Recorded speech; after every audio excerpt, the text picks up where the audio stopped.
Blog Talk Radio. Live from Washington, D.C., it's quintessential listening. Poetry Online Radio. QLPOR, as it's widely known, features a bevy of poets, spoken word artists, and live poetry readings with best-selling authors. Your host is Dr. Michael Anthony Ingram. Good evening, everyone. Pam Hasan, also known as Poetic Hummingbird, joins me tonight for a very special pre-Valentine's Day episode. Poetic Hummingbird is a passionate, inspirational poet. Writing poetry gives her a sense of self and freedom. Expressing her thoughts through poetry allows her to bleed her emotions on paper and heal from the darkest places that life can take you. She's written a new book, Melodies of Love, and tonight she will share poems from the book. Welcome to the program, Poetic Hummingbird. Hello, Dr. Ingram, and good evening, fellow poets and lovers of poetry. I am so excited to begin another poetic journey with you. Well, thank you. You know, I'm always nervous when you're here. I'm anxious and excited at the same time. Well, your laugh puts me at ease. You know me. I'm going to laugh if I don't do anything else. All right. You've written a new book. Yes. Melodies of Love. Yes.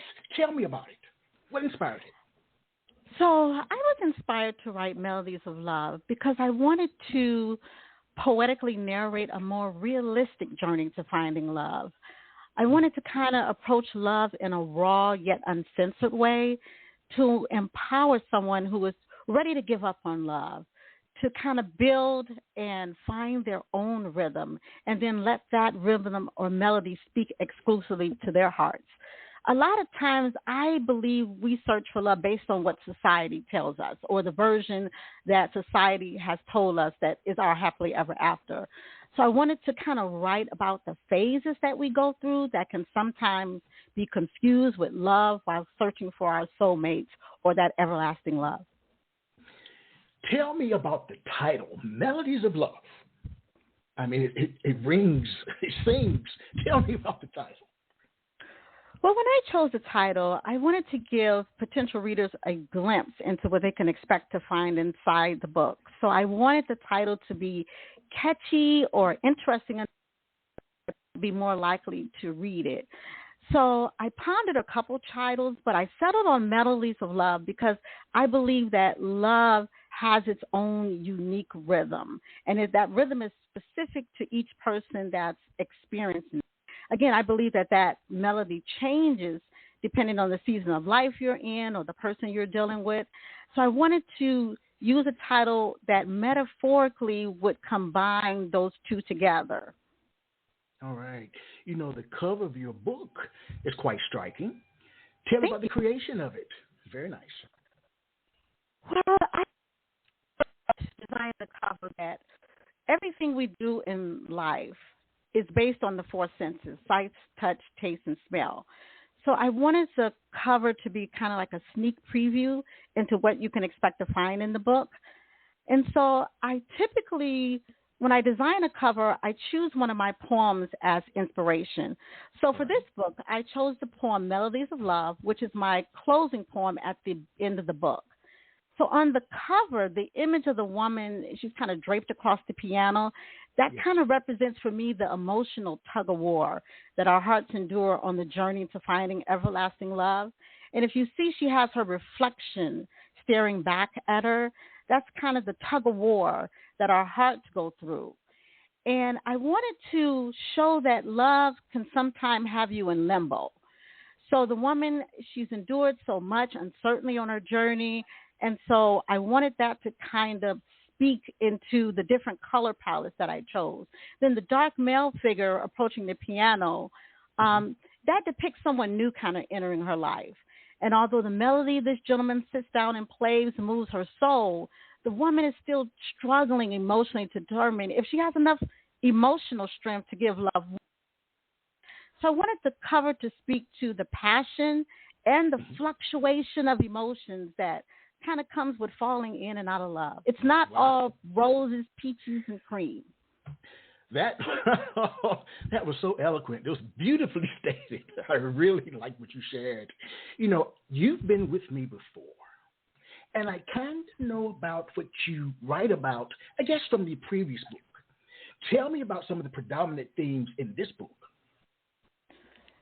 So some of the predominant themes in this book is really just talking about love and the succession process and the journey that we all travel on love. I believe love is like a universal language, but we all experience that love different. So there's different variations to love that our hearts and minds can misinterpret as love.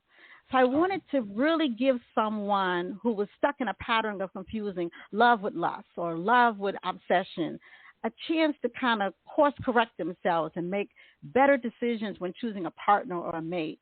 Again, the real purpose of my book is to empower readers to narrate their own love story. I cannot say that enough, so that the ending that they create becomes their own personal, unique fairy tale ending, no one else's. Wow. Wow. Well, everyone, without further ado, Poetic Hummingbird.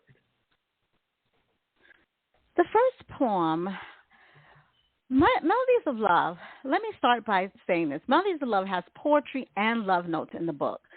So I want to start each section of the poem with kind of a love note that kind of draws you into that section. So the first love note is, lace my spine with your fingertips. Torture me slowly with each sensual kiss. The first poem is called Lust. Your love feels like a burning desire. A lustful glance is all my mind requires. For my body to turn up the heat, your love scorches every part of me. It fulfills my naughty fantasy. My body shivers, then my knees grow weak. Your love leaves me dripping in ecstasy. Then it beckons me to give in. Your love feels like a wicked sin. The next poem is Dirty Thoughts. Dirty thoughts of you infiltrate my mind like acid rain. Thinking about your touch drives me insane. Sensual, naughty, erotic fantasies, reminiscing about the way you arouse my body. Caress me, undress me, tie my hands to the bed or chair, tease me, touch my body everywhere. Spread my legs, enter my thighs. Let my love take you on a fantasy ride as I act out the dirty thoughts that run through my mind. The next poem is called Burning Desire. My heart feels like it's on fire. I can't seem to extinguish this burning desire. The burning desire antagonizes my soul. It ignites a flame that I thought died long ago. My heart can't explain why I'm drawn to your flame. Your love scorches the core of me. It grabs a hold of me, and it becomes hard to extinguish the fire because your love is a burning desire. The next poem is called Friends with Benefits.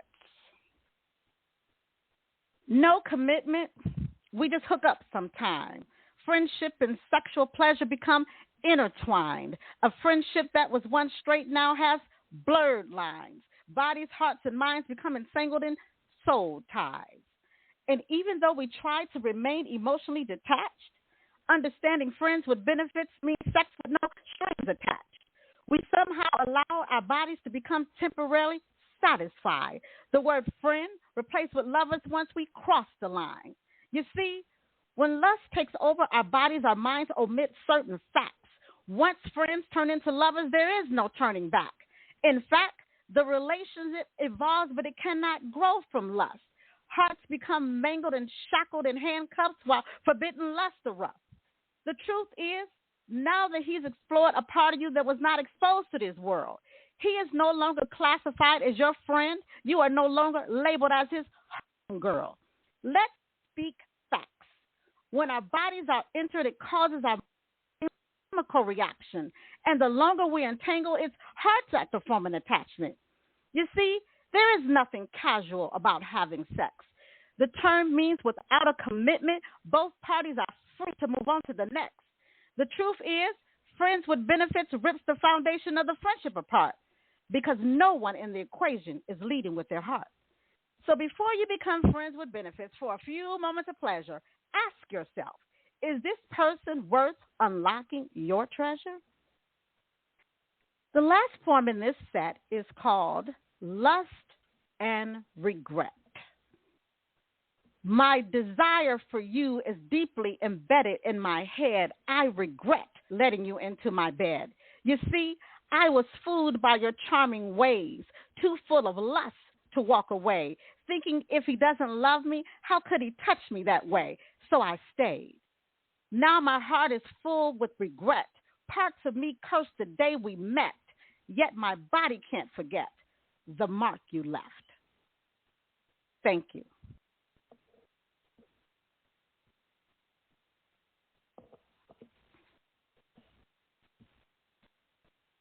One more poem from that section, Affairs of the Heart. Perhaps you were never meant for me. Two unparalleled souls that found their way into an emotional tragedy. Now I'm caught in your web, and it's hard to leave love behind. There are so many unanswered questions running through my mind. I have experienced doubt fed by fears before, but this time with you, my heart felt sure. Now my heart has been broken and torn apart, and I don't know where to start as I try to deal with the affairs of the heart. That concludes the poems from the section of my book, and the first section is called Lust.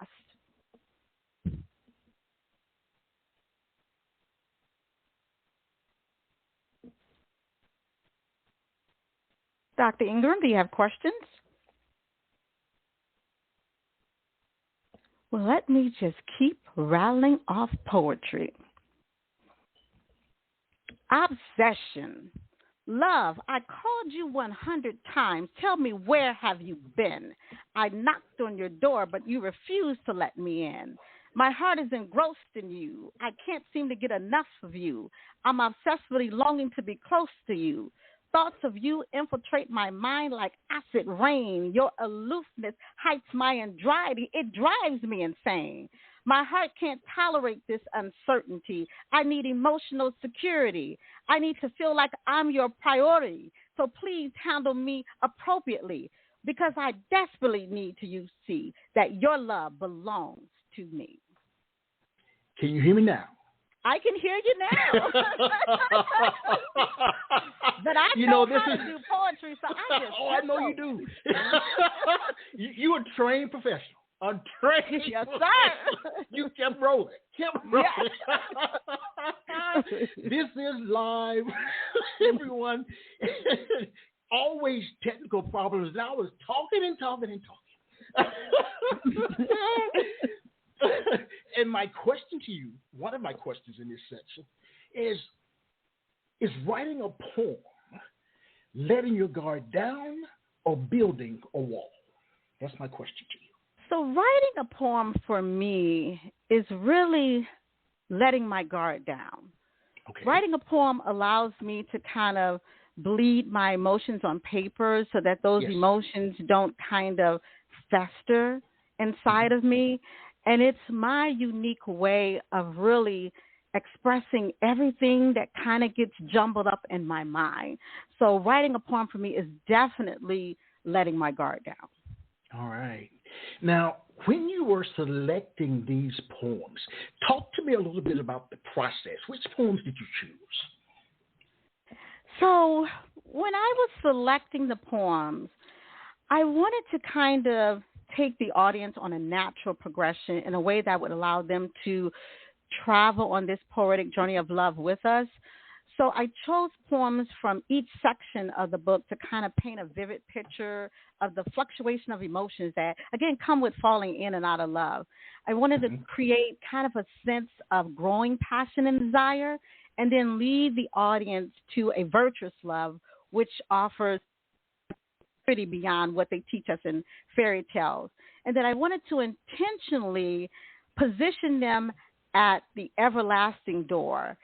And then they could decide whether they wanted to pick up the book, read how the book is narrated and how it ends, or they can begin to kind of dissect their own love journey and maybe reposition their self. I'm hoping that this book gives people insight into just really understanding their own journey to finding love. Oh, very nice, very nice. So what was your strategy for organizing the poems in the book? Talk about that, because you said the first section, the title of the first section is Obsession or Lust? Lust. All right. Talk about the way that you organize the poems. I like to write or kind of separate my poems in the books into 4 sections. I refer to this process as poetic preview. That's a term kind of that I created myself. All right, very nice. I like adding sections to my book because I feel like it gives the readers kind of a glimpse into what kind of poems they can expect and what those poems could potentially be about. And depending on where they're at on their love journey, the reader can decide which poems they want to read and in what order. And if the section is a little bit too heavy, they can kind of skip it and come back to it later. So in organizing the poems in this book, I did the word love. That sounds simple, but I took the word love and made 4 sections: love, obsession, virtuous, and everlasting. And in both of my books, Poetic Lessons and Poetic Hummingbird, I incorporate all the titles of the poems to create one final poem, and I refer to this poem as my closing poem. And these have both become kind of my poetic stamps, and I like to think of them as my ability to create and kind of think outside of the box. All right. Let's take a question. We've got some callers. Poetic Hummingbird, do you mind if we take a question real quick? Absolutely. All right. Thank you, ma'am. All right, area code 513. The first 5 numbers of 515. You're on the air with Poetic Hummingbird. Good evening. Hello? All right, maybe they're listening. They're so stunned by the first section. All right, here we go. Let's try this particular caller. Area code 216. The first 3 numbers are 554. You're on the air with Poetic Hummingbird. Hello. Hello. Hello. Can you hear me? Yes, I can. Welcome. You have a question for Poetic Hummingbird? Yes, I do, Poetic Hummingbird. I have both your books, and they are outstanding. Thank you. What can you say to a single woman that is looking for love? Great question. So what I would say to a single that's looking for love, or anyone particularly that's looking for love, first and foremost, define, I'll say it again, define what love means. Make sure that when you're seeking a partner, first and foremost, that you love yourself.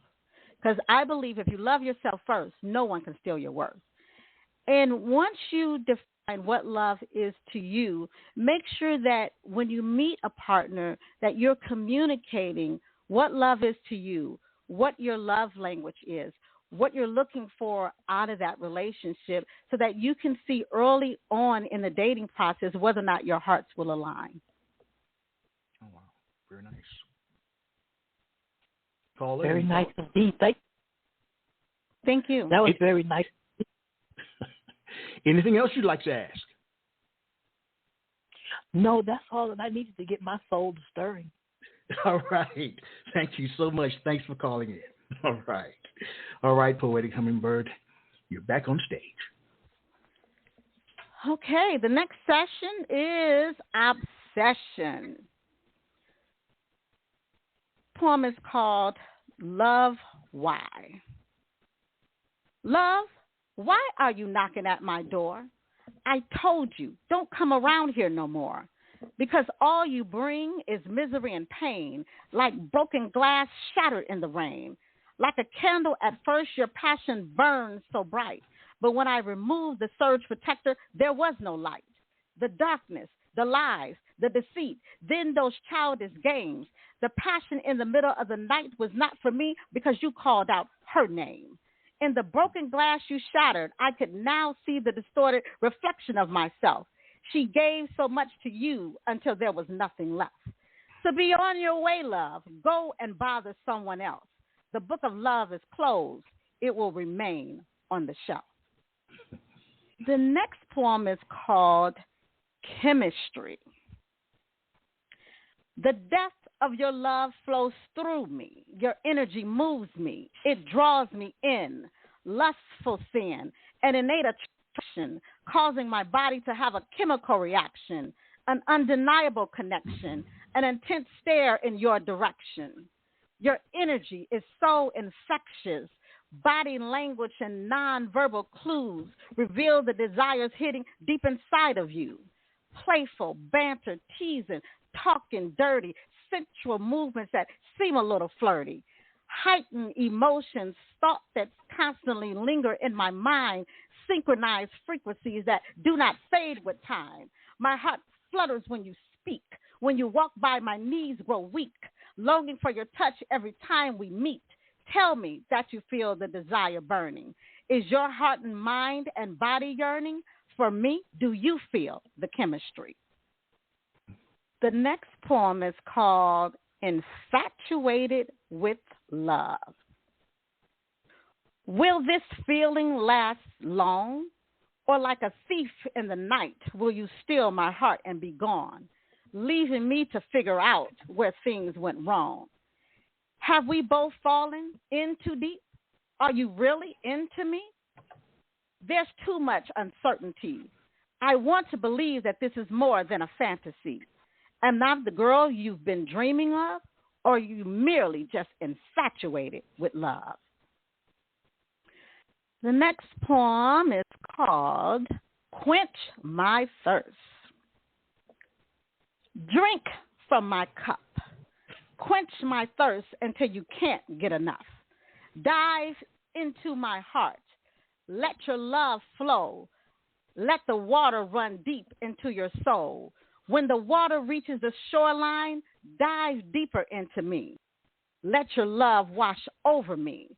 Let your love hydrate me until my body is no longer thirsty. The next poem is called, and it's one of my favorites, Caged by Love.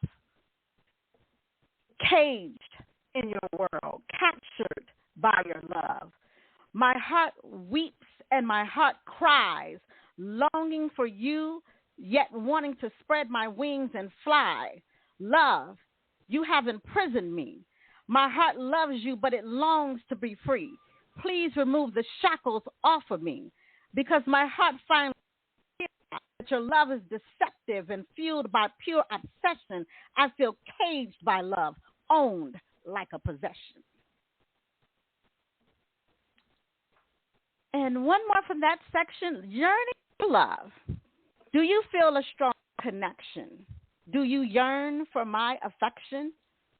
Can you feel my desire? Does your presence ignite my fire? Do you long for my touch? Does it feel like your passion will erupt? Are you yearning for love? Because your touch is all I'm dreaming of. And that concludes the poems from that section, Obsession. Thank you. Very nice. I enjoyed listening to you, and I'm wondering, does it hurt you to write poetry? Why or why not? I think for me, it depends on the type of poem that I'm writing. If I'm writing poetry about grief or pain, then it hurts to write that poem. And that's why one of my taglines is, when the pain cuts deep, I bleed my emotions through poetry. Mm-hmm. But if it's a poem about love, it actually inspires me to write poetry like that. It allows me to look back on my own poetic journey to finding love. Mm. Can you love a poem that says what you don't want to hear? Can you love a poem that says what you don't want to hear? Absolutely. I feel you can love a poem that says what you don't want to hear, because sometimes what we don't want to hear is what we need to hear. And I think if that poem resonates with you, if it sits within your spirit, and you can gain some clarity that allows you to reposition or move on with your life in a different way that maybe you would not have been able to if you had not experienced that poem, then I believe that the poet itself has delivered a powerful message, even if it's a message that you were not ready to receive. All right. You know, your titles are very interesting. So what I'd like you to do is to share the titles of 5 poems in the book. Any 5 poems. Okay, any 5 poems. Yes. Play in My Garden. All right. Chemistry. The Virtue of Love. Yes. Baptize Me in Love. Okay. I want to say a shout out to a caller that was on a previous program that gave me that title. So if you're listening or you run across this, please inbox me. I would love to send you a copy of my free book. I love this title that this person gave me. And the last one is called Blended Ecstasy. And when choosing titles or poems, one thing I consider is, can the reader understand or relate to it? So each of the titles that I feel that I name are easy to understand, yet they're catchy enough to remember.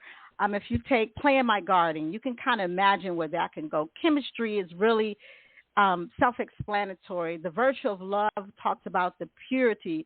Baptize Me in Love is kind of a cute little play on words. And then Blended Ecstasy is a poem that I wrote dedicated to my husband. So I believe that titles should really give you a basic insight into what that poem is going to be about. Very nice. Now, when you write a poem, does the title come first or the poem come first itself?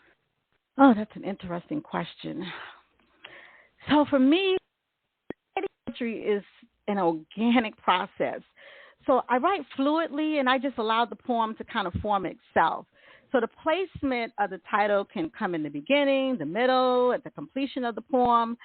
I think the only time that I steer it to where a specific point is when I'm asked to write a poem for a program or an event. Then I will intentionally title the poem first and then write based on the message that the group is or organization has commissioned me to deliver. And that's the only time that I really think about the title first. All right. Now, under ordinary circumstances, when you've not been asked to write a specific poem, how does a poem know where to go? Do you lead or does it lead? Does it lead you? So that's twofold. I simply just open my heart and allow the emotions, again, just bleed out on paper. Yes. The only time I'll negate this process is when I'm asked to write a poem about a subject or a title that I'm not emotionally connected to or familiar with. And I'll give you an example. Yes. I was commissioned in January to write 3 poems for a program called Reviving Love.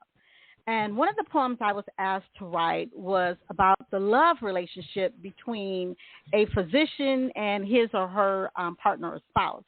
So this particular poem, I had to combine both methods, and this is the first time I've ever had to do this. So I was able to lead the poem where it needed to go from the fifth of being married to a doctor. But I had to interview my husband and other physicians so that I could marry the two concepts and then lead that poem where it needed to go so that it was a cohesive poem. All right. I'm processing what you're sharing. Oh, absolutely. That's important to me because this is so much. I mean, it's beautiful. It's wonderful, actually. Just to hear you talk about these situations, just to hear you share your work. We have another caller. Absolutely welcome. We have another caller. Let's see if we bring this person on. Area code 216. The first 3 numbers are 856.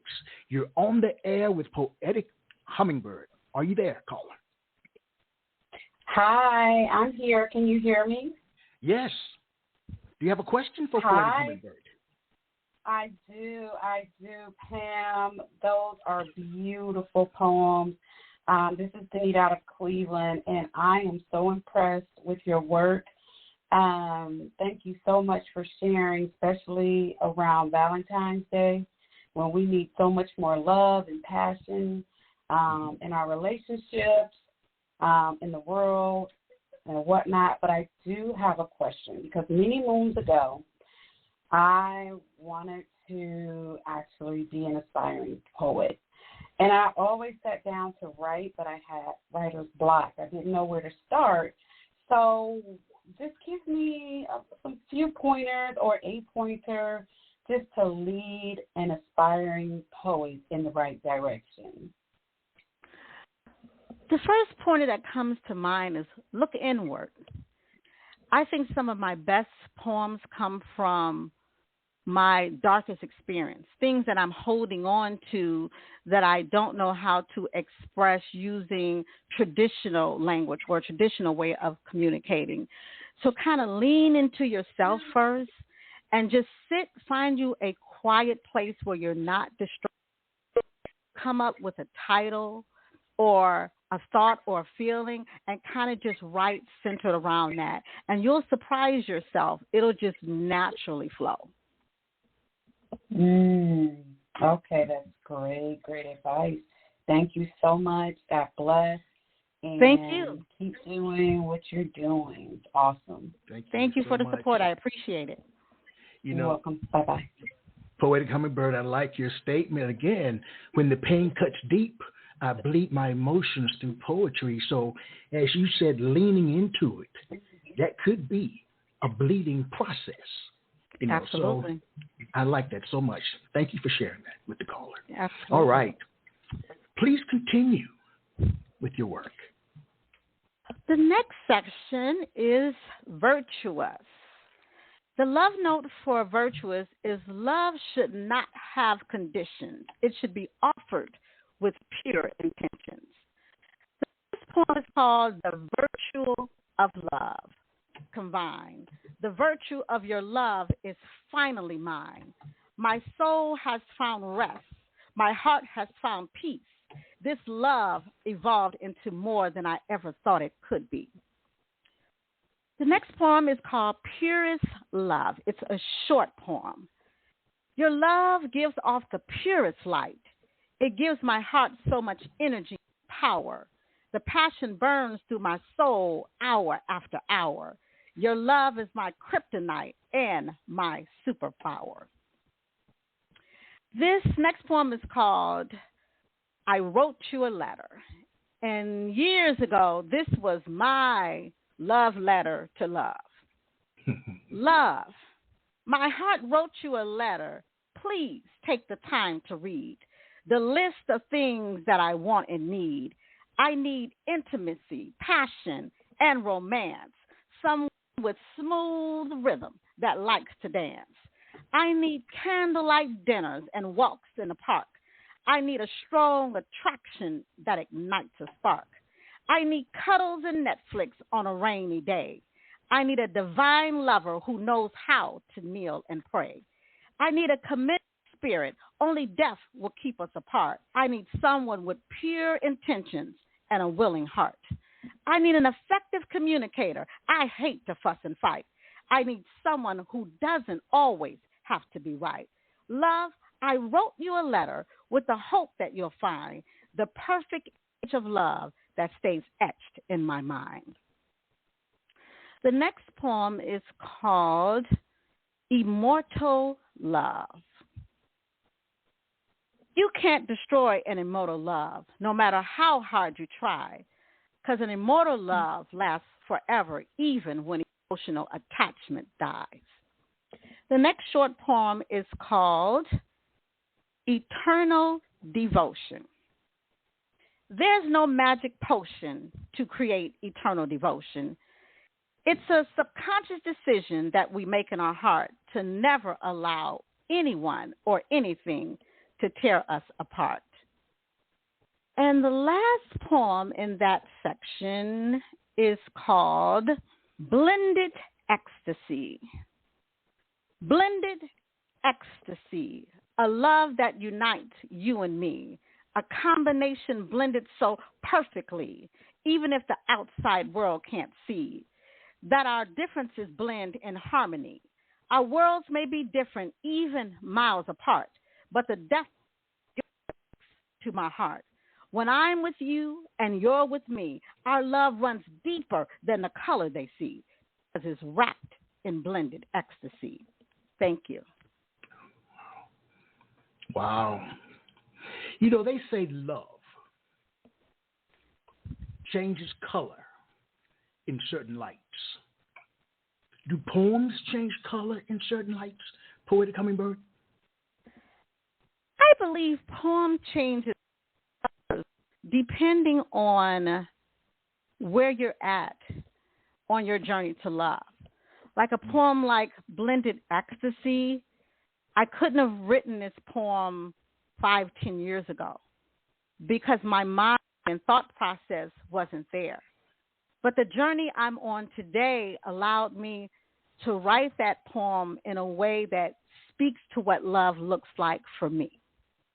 So I believe definitely a poem can change colors over time. There's something. All right. Now, when you think about this book, Melodies of Love, are you hoping this book resonates with a broad range of readers, or are you targeting a specific audience?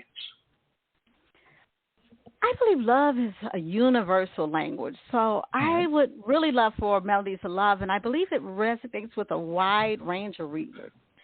I hope it reignites the reader's passion for love, or at least puts it into a perspective that gives them a sense of emotional peace.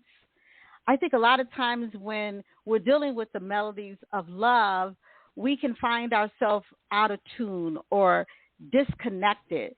So I intentionally wrote it for the whimsical loves and the brokenhearted, to remind them where they are on their course or their journey to finding love, in my opinion, it's still worth fighting for.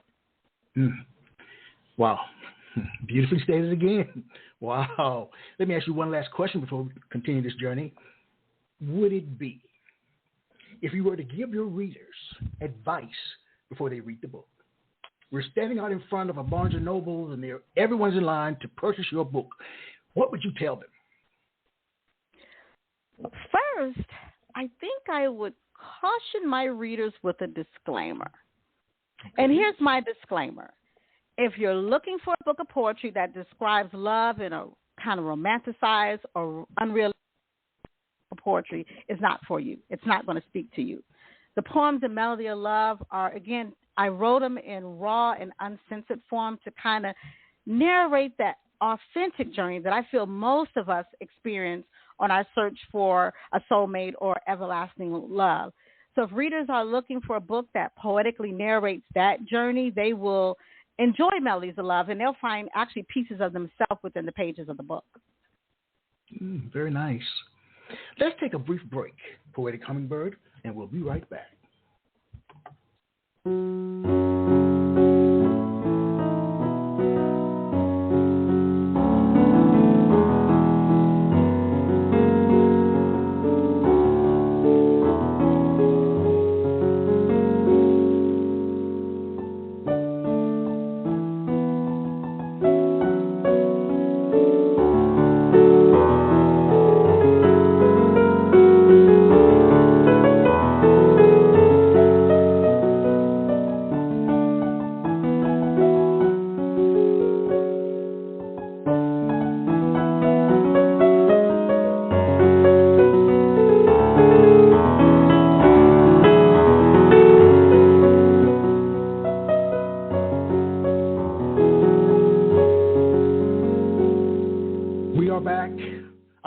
Anthony Ingram.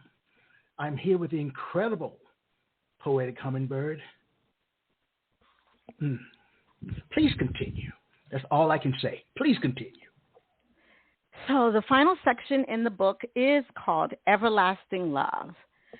And the love note I wrote is, when our hearts connect and collide, that is where passion resides, and it entangles us in an everlasting love until the end of time.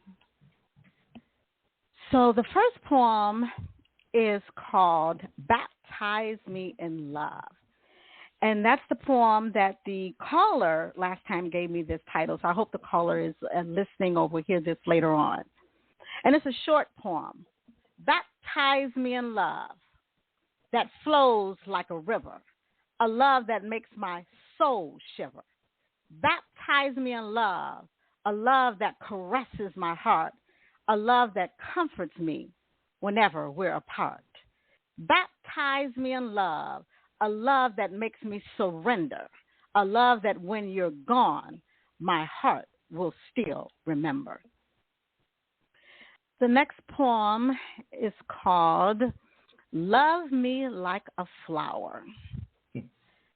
Love me like a flower so that I can bloom constantly. Love me like a flower until my love is embedded in you like roots in a tree.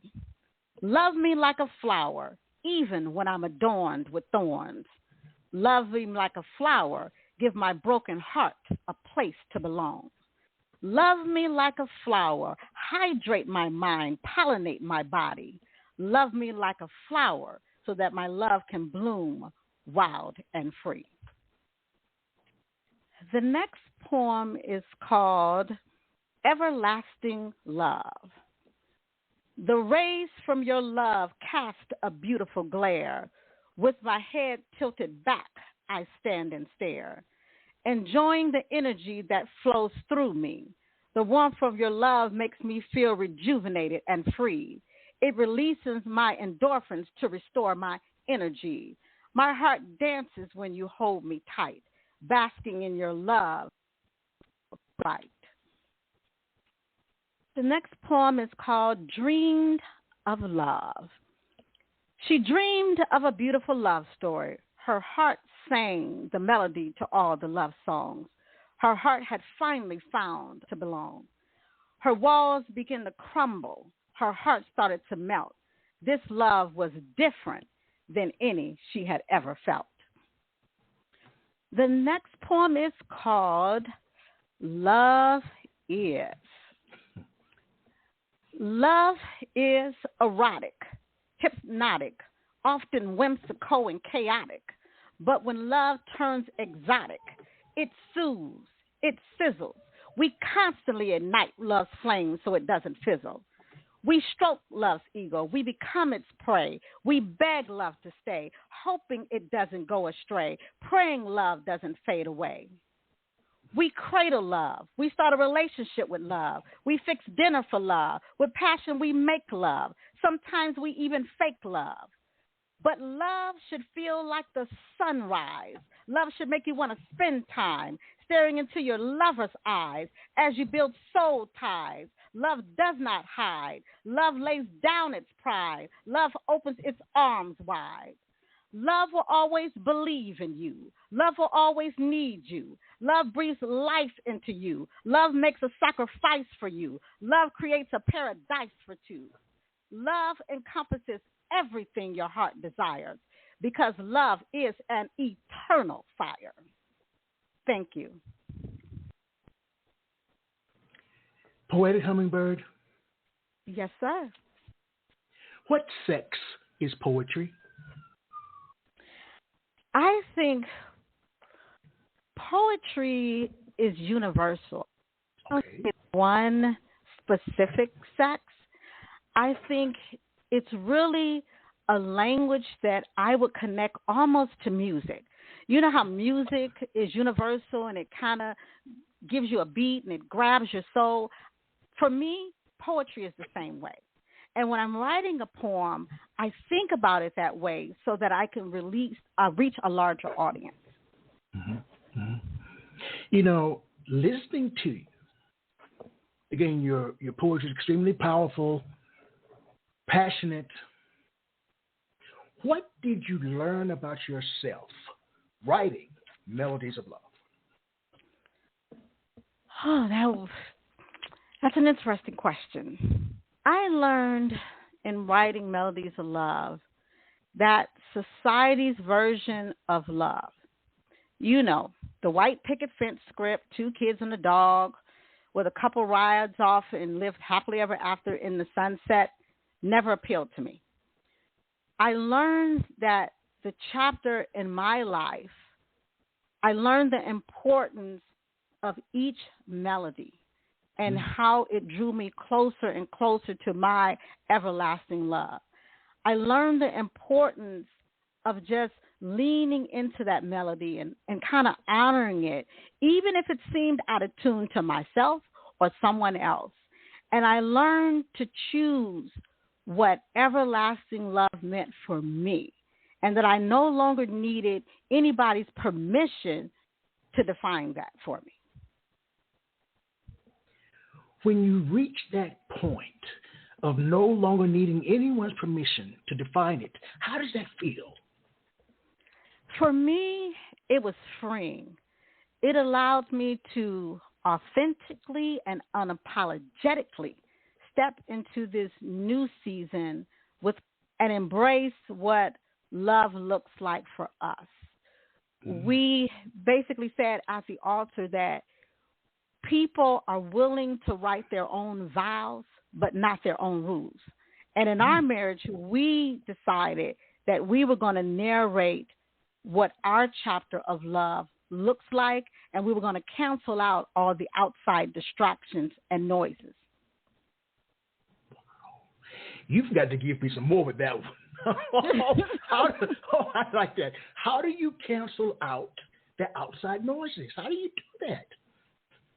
And not go crazy. For us as a couple, one of the first things we agreed on to cancel the outside noises to stay off social media.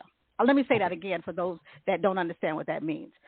Society has taught us that we have to validate our marriages, validate our positions in the world, validate our love by posting it all on social media.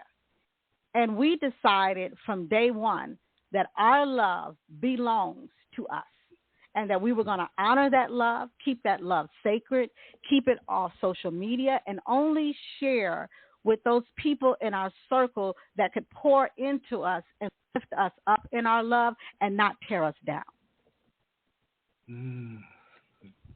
Wow. Everyone, we're almost at the end of the program. But, Poetic Hummingbird, would you favor us with one more before we go? I will favor you with a Valentine's poem called Piercing Daggers. And this poem is really about reconnecting with an old flame or an old love and struggling with whether or not you want to move forward. And the two loves kind of meet again on Valentine's Day. So piercing daggers. Piercing daggers stab at the heart where Cupid's arrow has left its mark. The tears roll down like falling rain as pieces of the heart are rearranged.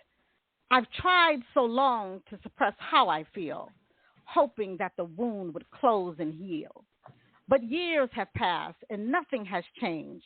Your mere presence still ignites the flame. Like a sword and shield, I've carried my pride, but these feelings I can no longer hide. Afraid and unsure of what the future holds, fearful that your heart may one day choose another road.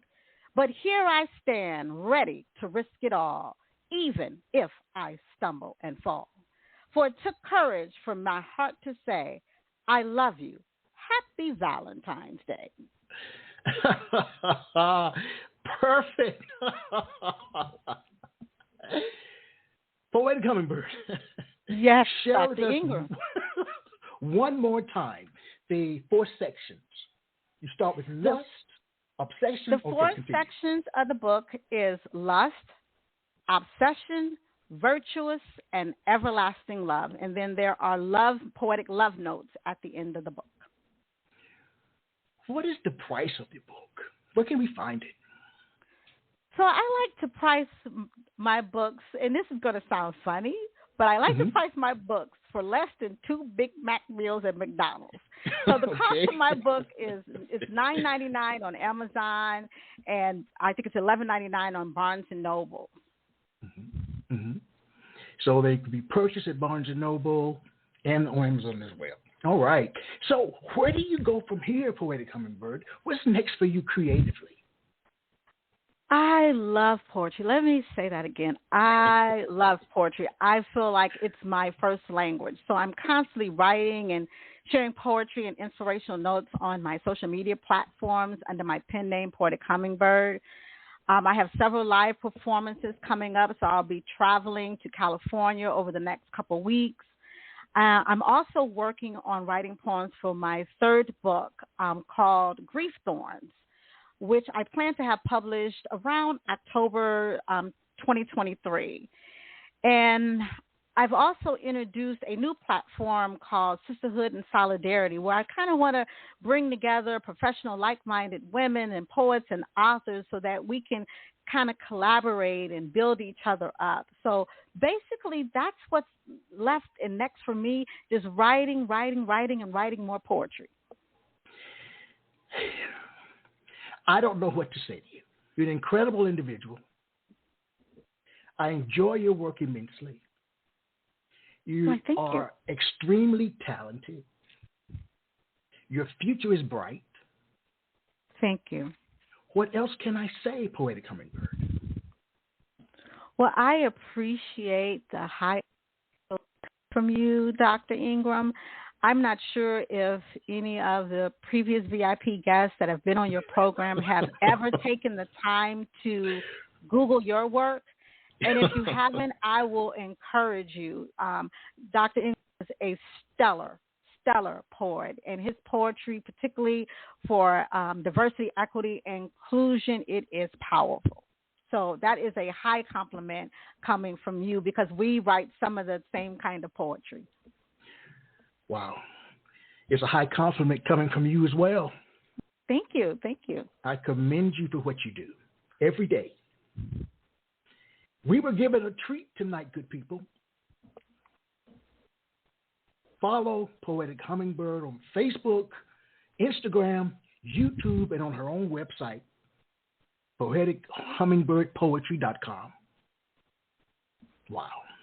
Well, I say to everyone, good night, and as I share with you every single week, let poetry ring somewhere throughout the land. Good night, Poetic Hummingbird. Good night, Dr. Ingram. Quintessential Listening, Poetry Online Radio, is available on iTunes, Spotify, SoundCloud, and Stitcher. You can also check out the website at QLPOR.com.